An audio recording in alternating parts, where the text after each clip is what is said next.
தேர்வுல கருணை மதிப்பெண் கொடுத்த விவகாரத்திலேயே நாடு முழுவதும் மாணவர்களிடையே கடும் எதிர்ப்பு கிளம்பிய நிலையில இப்போ நீட் தேர்வு வினாத்தால் தேர்வுக்கு முன்பே வெளியாக இருக்கும் விவகாரம் நாடு முழுவதும் பெரும் அதிர்வலைகளை ஏற்படுத்தி இருக்கு.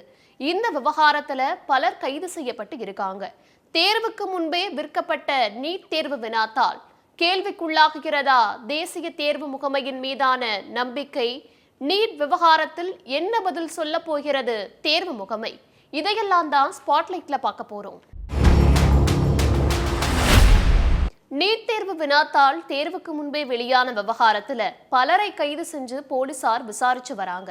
அதுல பீகார்ல கைதான அனுராக் யாதவ் என்ற மாணவர் தேர்வுக்கு முந்தைய நாள் சிக்கந்தர் யாதவெண்டே என்ற தன்னோட மாமா மூலமா நீட் தேர்வு வினாத்தால் கிடைச்சது.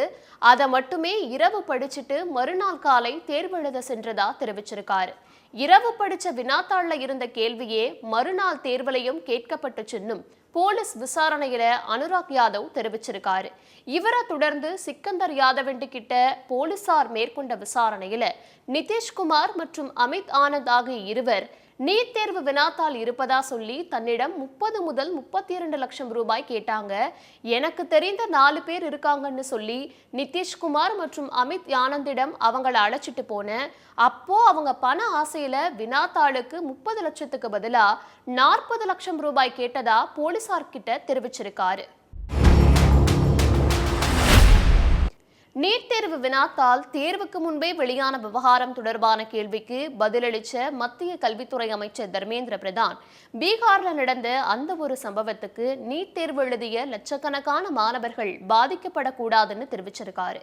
மேலும் தேசிய தேர்வு முகமை மீது எழுந்துள்ள புகார்களுக்கு அதை சீர்படுத்த அரசு நடவடிக்கை எடுக்க இருக்கிறதா அவர் தெரிவிச்சிருந்த நிலையில தற்போது தேசிய தேர்வு முகமையை மேம்படுத்த குழு அமைக்கப்பட்டிருக்கு. நீட் தேர்வு நடத்தும் அதே தேசிய தேர்வு முகமைதான் பல்கலைக்கழகங்கள்ல உதவி பேராசிரியர்களா சேர்வதற்காக நடத்தப்படுற நெட் என்ற தகுதி தேர்வும் நடத்துறாங்க.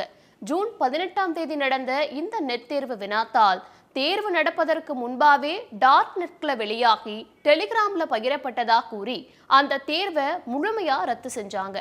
இப்படி வினாத்தால் தேர்வுக்கு முன்பே வெளியாகி இருக்கிறது அப்படிங்கிற விவகாரத்துல தேசிய தேர்வு முகமை நடத்தும் தேர்வுகளோட நம்பகத்தன்மை கேள்விக்குள்ளாக்கப்படுது. இந்த நிலையில பொது தேர்வு மற்றும் நுழைவுத் தேர்வுகள்ல முறைகேடுகளை தடுக்க நேர்மையற்ற வழிமுறைகளை தடுக்கும் சட்டம் ஜூன் 21ஆம் தேதி முதல் அமலுக்கு வருவதா மத்திய அரசு தெரிவிச்சிருக்காங்க. ஆனா இந்த சட்டம் கடந்த பிப்ரவரி மாதமே நாடாளுமன்றத்தில் நிறைவேற்றப்பட்டு குடியரசுத் தலைவரோட ஒப்புதலும் பெறப்பட்டு இத்தனை மாதங்களா அமலுக்கு வராம இருந்து வந்தது கவனிக்க வேண்டியிருக்கு. நீட் தேர்வு தொடர்பா தாக்கல் செய்யப்பட்ட எல்லா வழக்குகளும் வரும் ஜூலை 8ஆம் தேதி உச்ச நீதிமன்றத்துல விசாரணைக்கு வருது. நீட் தேர்வு குறித்தான அடுத்த கட்ட நடவடிக்கை அதுக்கப்புறமா தான் தெரிய வரும்னு சொல்லப்படுது.